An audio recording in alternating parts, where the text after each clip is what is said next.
세 가지 화학 반응식이 제시가 됐고요. 산화 환원 반응만을 있는 대로 고른 것은 첫 번째, 호돈소 물질과 호돈소 물질이 반응하여 화합물이 형성될 때 혹은 화합물이 분해되어 호돈소 물질과 호돈소 물질이 생성될 때에는요, 산화수가 변할 수밖에 없는 거죠. 따라서 호돈소 물질과 호돈소 물질에 의해서 화합물이 형성되는 반응은 산화 환원 반응이 되는 거고요. 이산화황과 물이 반응하여 황산이 생성되는 과정, 이때는 황의 산화수가 플러스 4가 되는 거고요. 산소는 마이너스 2, 수소는 플러스 1, 산소는 마이너스 2, 그리고 수소 플러스 1, 황 플러스 4, 산소 마이너스 2, 산화수의 변화가 없죠. 질산과 수나 칼륨의 반응, 교육과정상에서 앙금 생성 반응이나 중화 반응은 산화 환원 반응에 포함되지 않는다라고 있어요. 다 중화 반응이기 때문에 산화 환원 반응에 포함되지 않겠죠. 따라서 정답은 1번. 철 모수를 질산은 수용액에 넣었을 때의 모습과 이때 일어나는 반응을 화학 반응식으로 나타낸 것이다. 질산은 은의 산화수는 플러스 1이 되는 거고요. 질산은 NO3 마이너스이기 때문에 전체적으로 마이너스 1을 나타내는 거고요. 철은 0, 은은 0, 그리고 질산 철에서의 역시 질산 전체적으로 마이너스 1이 되는 거고 철은 플러스 2가 되는 거죠. 기억, 철은 산화수가 0에서 플러스 2로 산화되었기 때문에 환원 제로 사용되었고요. 니은, 못의 전체 질량은 반응 후가 반응 전보다 크다. 예, 원자량이 은이요 철보다 크다고 했고요. 철이 하나가 이온화돼서 떨어질 때 그 자리에 철보다 무거운 은이 2개가 달라붙었어요. 그럼 전체적으로 못의 질량은 증가를 할 수밖에 없는 거죠. 니은 옳은 문장. 수용액의 전체 이온수는 반응 후가 반응 전보다 많은 게 아니라 적은 거죠.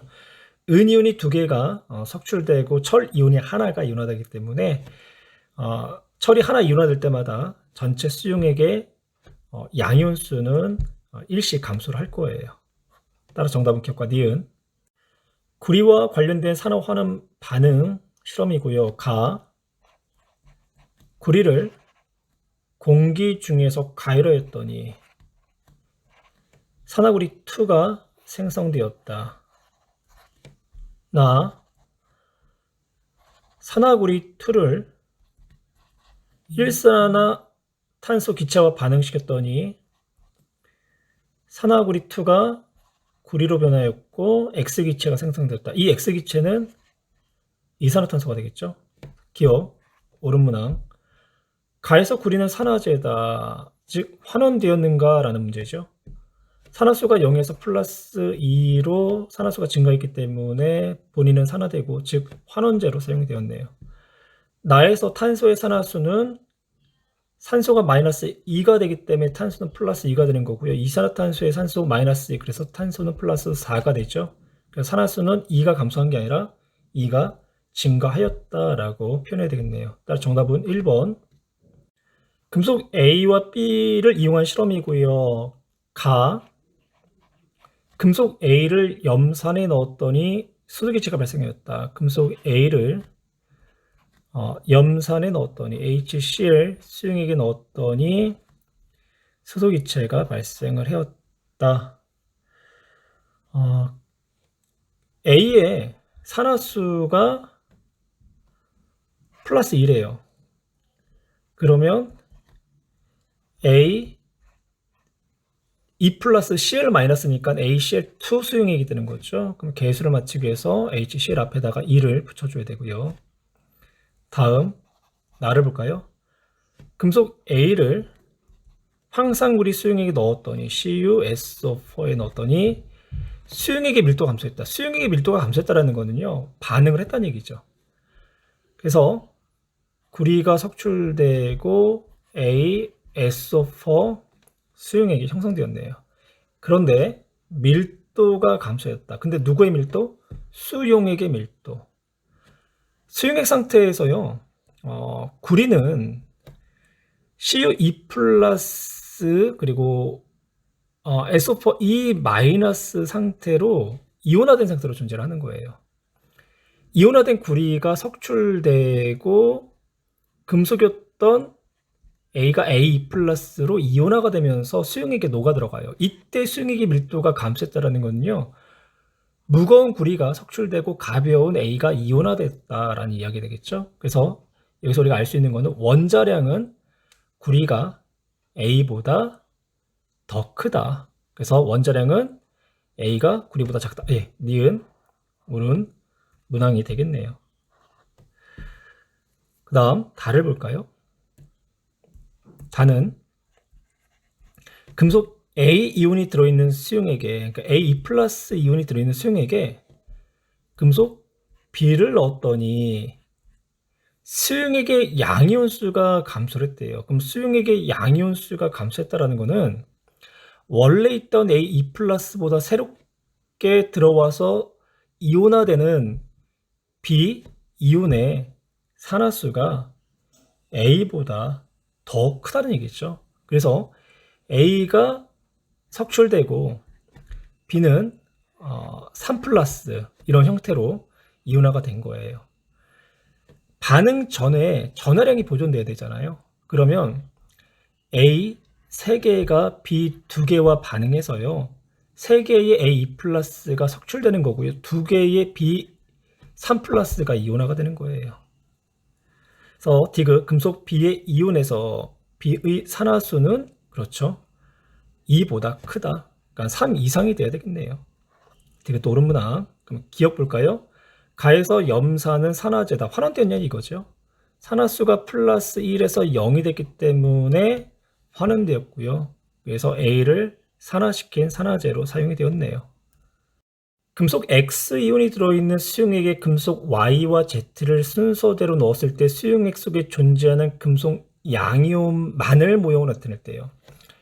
양이온 수는요. 이온의 산화수에 따라서 이온수가 변할 수 있지만 이온의 총 양이온의 전하량은요. 언제나 보존되어야 된다라는 것을 생각하시고요. 금속 X이온을요. 우리가 임의적으로 XA 플러스다라고 표현할게요. 몇 개가 들어있었냐면 6개가 들어있었죠. 그럼 이때의 양이온의 총 전하량은 6A가 되는 거예요. 여기 Y가 들어왔네요. 그래서 Y 3개가 YB 플러스로 이온화가 되면서 6개의 X는 다 석출이 된 거예요. 그러면 이때의 총 전하량은 3B다라고 넣을 수 있죠. 그러면 6A와 3B는 총 전하량이 보존돼야 되기 때문에 같아야 되고요. 그리고 Z가 또 2개가 들어왔어요. 그리고 Y 3개가 다 석출되었고 ZC 플러스로 이온화됐다고 할게요. 그럼 이때 총 전하량은 2C가 되는 거고요. 그러면 A, B, C로서 올 수 있는 값은 A가 플러스 1, B가 플러스 2, C가 플러스 3의 값이 올 수 있는 거죠. 기억, 가에서 X는 환원이 됐기 때문에 산화제로 작용한 거고요. 나에서 세모는요. 환원이 됐기 때문에 산화제로 작용한 거죠. 디귿, 세모와 네모의 산화수의 비는 2대 3이다. 그렇죠? 2대 3이 되겠네요. 따라서 정답은 3번. 분자 A, X, B와 C2가 산화환원 반응하여 AC와 B를 생성할 때 반응 전에 각각 원자의 산화수를 나타냈고요. 반응식 한번 꾸며볼게요. A, X 플러스 B가 C2와 반응하여 AC와 B를 생성했다. A의 산화수 반응 전에 플러스 1이었고요. B는 마이너스 2였네요. 그러면 산화수의 합은 언제나 0이 돼야 되겠죠. 그러면 X는 2가 나와야 되겠네요. 그래서 플러스 1짜리가 2개, 마이너스 2짜리가 하나. 그럼 합이 산화수의 합 0이 되는 거고요. 탄소의 산화수는 0, 탄소가 아니라 C가 되는 거죠. 예. 그리고 반응 후에 A의 산화수가 플러스 1이 됐기 때문에 C는 마이너스 1이 되는 거고요. 그럼 마이너스 1의 값을 갖는 나가 C가 되는 거고, 그리고 B는 산화수가 0이 되겠죠. 그래서 가가 B가 된다. 개수를 맞추면 C, A, EAC가 되는 거죠. AX2에서 X는 2의 값을 갖는 거고요. 가에서 가는 C, B가 되는 거고 나는 C가 되는 거죠. 이건 옳지 않은 내용. A, B, C 중 A의 전기 음성도가 가장 크다. 화학결합을 형성했을 때 전기 음성도가 큰 원소가 마이너스의 산화수를 가져야 되겠죠. 그러면 A하고 B 중에 B가 마이너스의 산화수를 갖기 때문에 B가 A보다 전기 음성도가 더 크다는 얘기고요. 그리고 A하고 C를 비교했을 때 C가 마이너스, A가 플러스를 띠기 때문에 C가 A보다 전기 음성도가 크다는 얘기죠. 그러면 또 B하고 C 중에는 누가 더 전기 음성도가 큰지를 한번 판별해 볼 텐데요. 이미 산화수가 마이너스 2였던 B 대신 산화수가 0이었던 C가 B의 자리를 밀어내고 본인이 산화수가 1이 되면서 A와 화학결합을 형성했어요. 그렇다는 얘기는 C가 B보다 더 전기 음성도가 크다라고 이야기를 할 수가 있겠네요. 그래서 A, B, C 중 전기 음성도가 가장 큰 원소는 C가 된다라고 표현해야 되고 A가 가장 작네요. 따라서 정답은 1번. 표는 X, Y의 수소화합물 XH4 그리고 YH3 그리고 Y의 플로린 화합물 YF3에서 중심 원자의 산화수를 나타냈대요. 중심 원자는 X, Y 그리고 YF3에서는 Y가 되는 거죠. 단 XY는 임의의 이주기 원소고요. 새 화합물의 중심 원자는 오택 규칙을 만족한다. 그러면 X는 탄소가 되겠네요. 그래서 XH4는 CH4가 되는 거고요. Y는 NH3, YF3은 NF3이 되겠죠. 중심 원자의 산화수, 수소가 플러스 1이기 때문에 탄소는 마이너스 4가 된 거고요. 수소 플러스 1이기 때문에 질소가 마이너스 3, NF3에서는 전기 음성도가 플로린이 더 크기 때문에 마이너스 1이 되는 거고 질소는 플러스 3이 되겠죠. A와 B의 합, A는 마이너스 3, B는 플러스 3, 그래서 기억 옳은 내용이고요. X의 플로린 화합물, 즉 CF4에서 X의 산화수는요 플러스 4가 돼야 되겠죠. 디귿 X의 산화물인 XO의 화학 반응 시 X 대신 탄소로 놓고 풀어볼까요? 일산화탄소가 산소랑 반응해서 이산화탄소가 되는 반응식이죠. 그러면 탄소의 산화수는 플러스 2에서 플러스 4로, 즉 X의 산화수는 플러스 2만큼 증가를 했네요. 따라서 정답은 1번. Pn 플러스가 들어있는 숭액과 염산의 충분한 양의 A를 각각 넣어 반응시킬 때 반응 시간에 따른 전체 양이온수를 나타냈고요. 원자량은 A가 B보다 크다라고 했고요. 음이온은 반응에 참여하지 않았기 때문에 음이온은 고려하지 않을게요. 이렇게 이온과 금속 간의 반응은 가장 핵심적인 게 뭐냐면 양이온은 양이온대로, 음이온은 음이온대로 이온의 총 전하량이 보존된다라는 거예요. 그리고 또 하나는 양이온과 음이온을 통합적으로 이제 물어볼 때는요. 양이온의 총 전하량과 음이온의 총 전하량의 합이 0이라는 거. 그래서 수용액의 총 전하량의 합은 0. 그리고 각각의 양이온과 음이온의 전하량은 보존된다라는 거. 실험 1. N 플러스 양이온이 들어있는 곳에 금속 A가 들어왔대요. 이온수가 변했다라는 거는 산화 환원 반응을 했다는 얘기가 되는 거고요. 그래서 N 플러스가 B로 석출이 됐고, 그리고 A가 이온화가 됐는데 A의 산화수를 A 플러스로 넣을게요. 처음에 Bn 플러스가 2N개가 있었죠.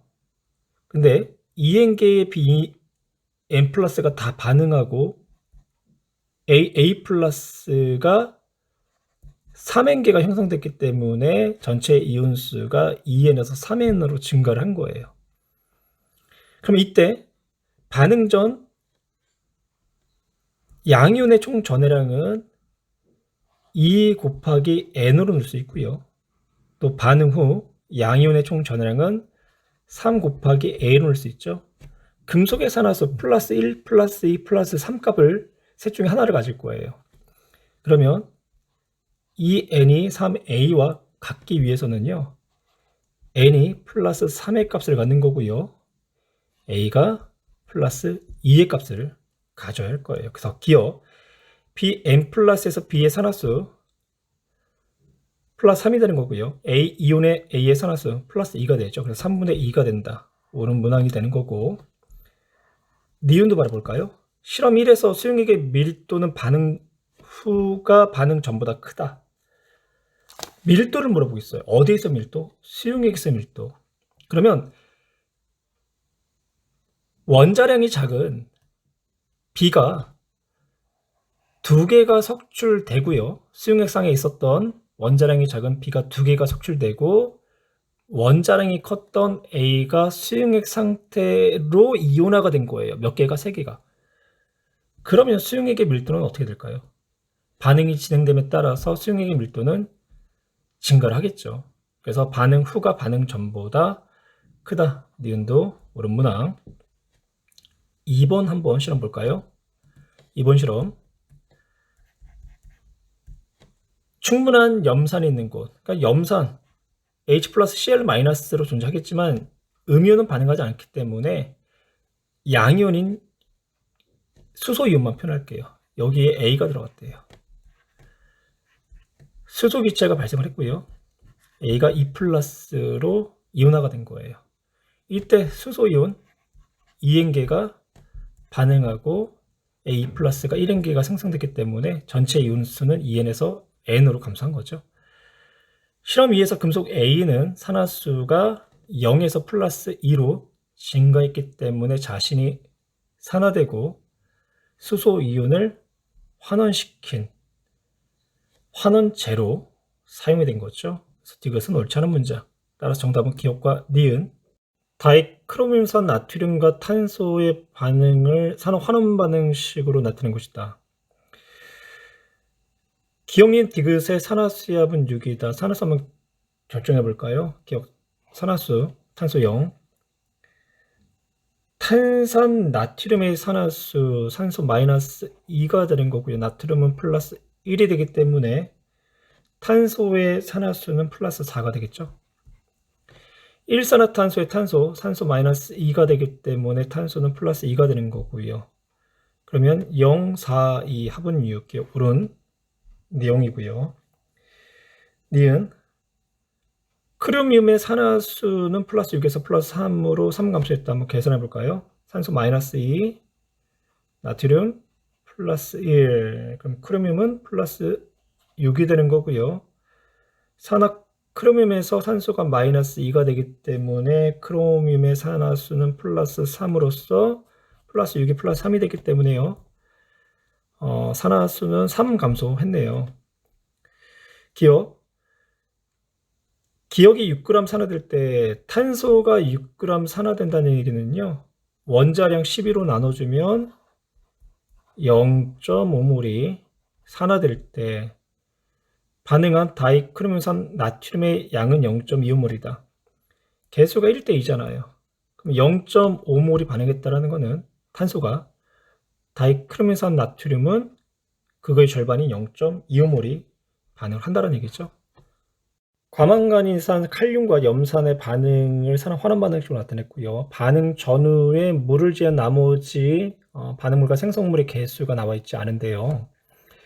수소하고 산소가 반응 후에 수소 16개, 산소가 8개를 통해 가지고 반응 전 과망간 이상 칼륨의 산소 8개를 맞춰주기 위해서는 A가 2가 되는 거고요. 그리고 B는 수소 16개를 맞춰주기 위해서 16이 되는 거죠. 그럼 자연스럽게 반응 후 염화 칼륨의 개수가 2가 되는 거고, 염화 망가니즈의 산화수 D도 2가 되겠네요. 그리고 염소 기체는 16개, 반응 전에 반응 후에도 16개가 되는데 2개, 4개, 6개니까 그러면 2는 5가 되는 거고, 산화수를 계산하지 않고도 자연스럽게 개수가 맞아 들어갔어요. 그 다음 산화되는 물질과 환원된 물질 한번 비교를 한번 해볼까요? 산화된 물질, HCl에서 염소의 산화수가 마이너스 1이 됐고 Cl2일 때는 산화수가 0이 되기 때문에 산화수가 증가했네요. 그래서 HCl이 산화된 물질로서 환원 제로 이제 사용이 되었고요. 그래서 기억은 옳지 않은 문장. 환원된 물질은 과망간 이상 칼륨의 망간이 산소가 마이너스 2, 칼륨이 플러스 1이니까 플러스 7이 되는 거고요. 플러스 7에서 플러스 2로 산화수가 감소했네요. 그래서 환원된 물질은 과망간 이상 칼륨, 산화된 물질은 염산. 망가니즘의 산화수는 플러스 7에서 2로 5가 감소가 되었네요. Cl2 1몰이 생성할 때 과망가니산 칼륨의 양은 0.4몰이다. 개수를 보시면요. 생성된 Cl2가 5, 그리고 과망이산 칼륨이 2, 그러면 2대 5의 개수비로 반응을 했다. 생성물인 염소가 1몰이 생성되었다는 얘기는요. 과반이상 칼륨은 5분의 2몰, 즉 0.4몰이 반응을 했다는 얘기가 되겠죠. 따라서 정답은 4번. 구리와 황산의 반응을 산화 환원 반응식으로 나타냈고요. 1기압에서 불순물이 포함된, 그냥 구리가 아니라 불순물이 포함된 구리 시료 10g이 들어있는 비커에 황산의 부피를 달리하여 넣은 실험에 대한 결과가 아래와 같이 제시가 됐고요. 그리고 T도시 1기압에서 기체 1몰의 부피가 24리터, 그리고 시료 중 황산과 반응한 물질은 구리뿐이며, 그러니까 불순물은 구리와 반응하지 않았다는 얘기가 되는 거고요. 구리의 원자량은 64다. 개수를 이제 맞히시면요, 산화수법을 이용하고 반응하지 않은 원자들의 수를 맞추면요, A의 개수가 2가 나오고요. 그리고 B의 개수는 1, C의 개수는 2의 값이 나오게 돼요. 한번 해보세요. 어렵진 않으니까. 그럼 실험 결과를 볼까요? 황산 1리터를 넣었을 때 발생한 이산화황이 1.2리터, 그럼 24리터가 1몰이니까 0.05몰이 생성된 거고요. 1.5리터의 황산을 넣었을 때 발생한 이산화황이 1.8리터, 그러면 0.075몰, 그리고 실험 3에서는 0.1몰이죠. 0.1몰이 생성이 되었다. 실험 1과 2하고 3에서 한계 반응물 한번 찾아볼 텐데요. 실험 1과 2에서 황산이 1.5배 증가할 때 생성물인 이산화황도 1.5배가 증가했어요. 그런데 실험 3은 1을 기준으로 했을 때 2.5배의 황산 수용액을 집어넣는데도 불구하고 생성된 이산화황은 0.1몰이라는 것은 실험 1과 2에서 한계 반응물은 황산 수용액이 되지만 실험 3에서의 한계 반응물은 구리가 된다라는 거죠.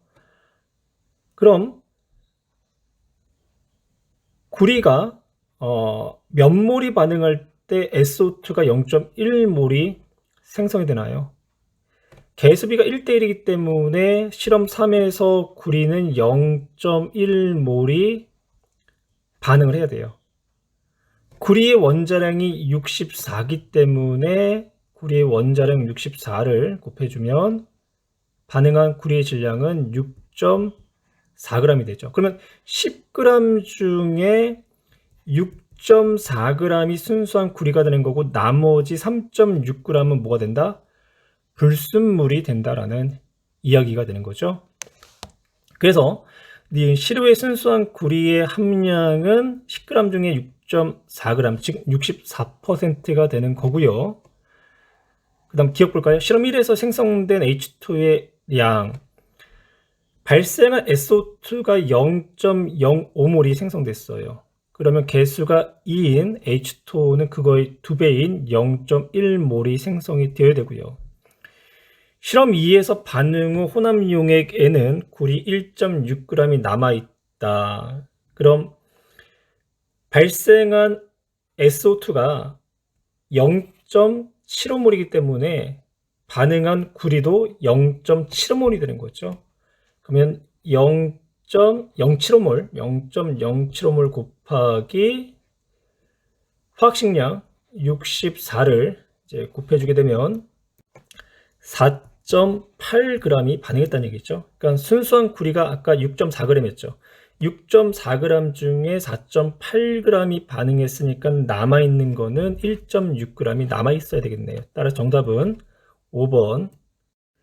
고체 X가 용해될 때 출입하는 열을 이용하는 음료수 캔에 대한 자료고요.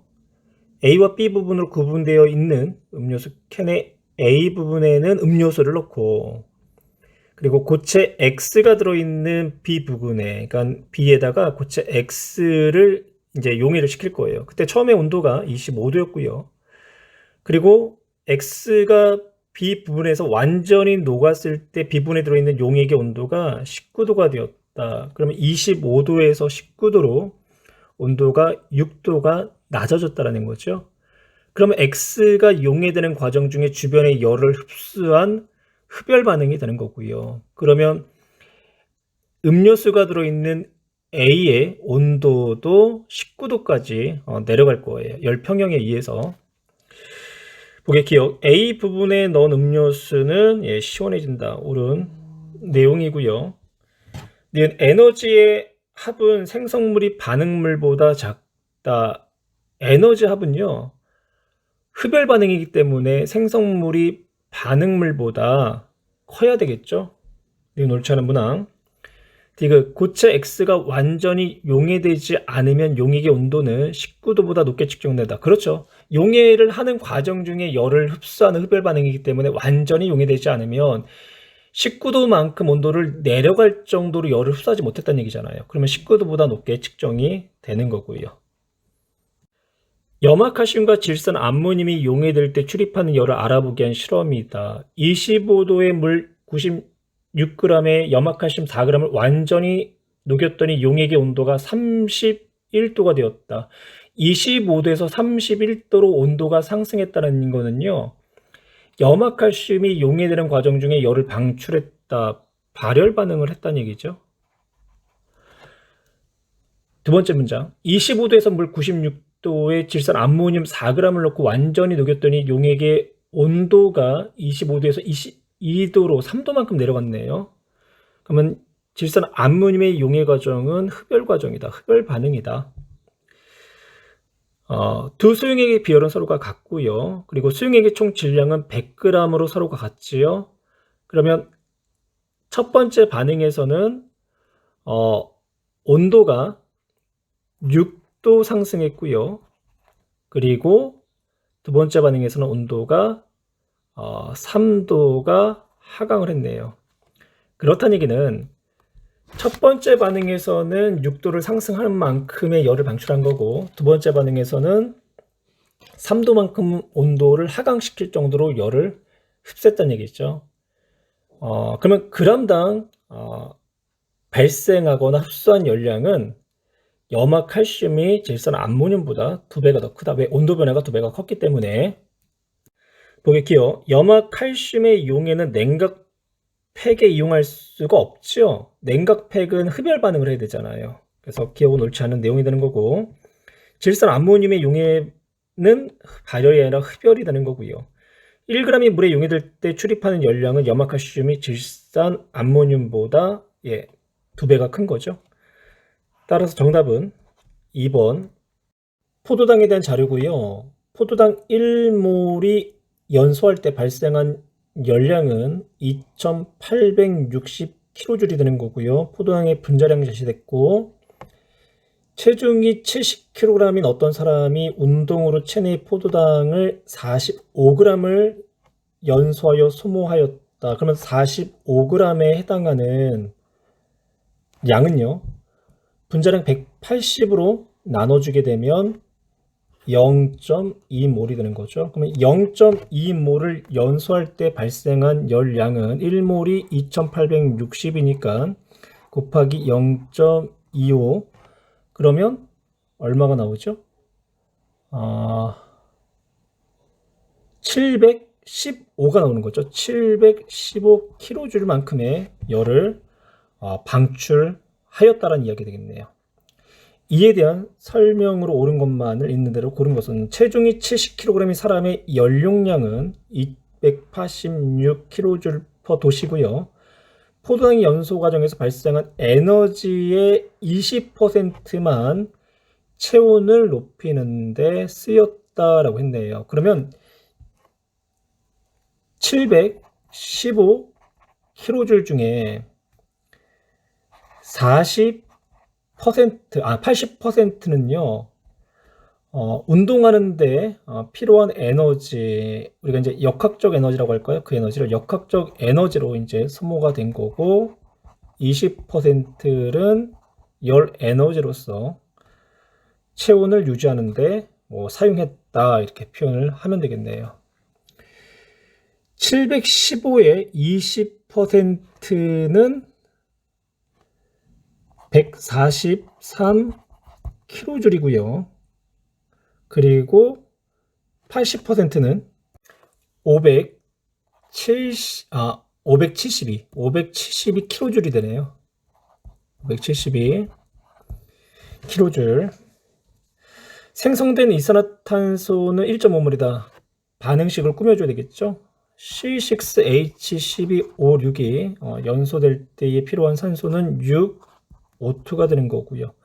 그 결과 생성된 CO2는 6CO2, 생성된 물은 6H2O가 되는 거죠. 그러면 이때 생성된 이산화탄소, 포도당이 0.25몰 반응할 때 생성된 이산화탄소는 그거 6배인 1.5몰이 되는 거고요. 기억은 옳은 문항. 포도당의 연소로 발생한 열량은 2860이 아니라 0.25몰 반응했기 때문에 715kJ이 되는 거고요. 포도당의 연소로 체온은 0.5도 높아진다. 체온은 715의 20%인 143kJ이 사용된 거죠. 그러면 체온을 올리기 위해서 발생한 열 143kJ은 70kg인 사람의 열 용량 곱하기 온도 변화. 열 용량이 286kJ/도시였죠. 그러면 온도 상승은 0.5도가 높아지겠네요. 따라서 정답은 3번. 통열량계 속 시료 용기에 나프탈렌 12.8g을 넣고요. 통열량계의 온도가 25도, 그리고 물 2kg을 채운 뒤 나프탈렌을 완전히 연소시켰더니, 즉 12.8g의 나프탈렌을 완전히 연소시켰더니 25도의 물이 35도로 10도가 상승했대요. 이때 물의 비열은 4.2kJ/kg 도시고요. 통열량계의 연용량이 1.8kJ/도시, 그리고 나프탈렌의 분자량이 128이었다. 그러면 12.8g에 해당하는 나프탈렌의 량은요 0.1몰이었다라는 거죠. 그럼 이때 발생한, 즉 0.1몰의 나프탈렌이 연소되는 과정을 통해서 발생한 열량 Q는요 일부분은 물의 온도를 높이는 데 사용을 했고요. 또 일부분은 통 열량계의 온도를 높이는 데 사용을 했겠네요. 그러면 이때 발생한 열량 Q는 물의 비열 곱하기 물의 질량 곱하기 물의 온도 변화로 나타낼 수 있고요. 또 통 연용량계가 흡수한 열량은 통 연용량계의 연용량 곱하기 온도 변화로 나타내면 되죠.